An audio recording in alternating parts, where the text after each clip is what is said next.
Welcome back to Smart Invest. I am Mohammed Halim, and today we are tackling one of the biggest fear every land buyer has. How do I know this land document is genuine? With stories of scam, Omo Onile, and fake papers everywhere, you need to know where to protect your hard-earned money. Please stay tuned.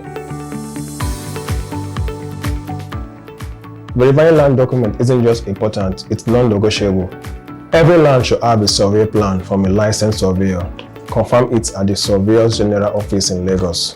Go to the Land Bureau in Alausa with a survey plan or deed and confirm who the real owner is and if the land has any governmental acquisition or pending issues. If it's family land, ensure the family heads and principals member are involved.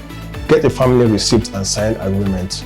A good lawyer will help you run a comprehensive title search. Don't cut corners here, it's your safe net. If the land has been sold before, governor's consent must have been obtained.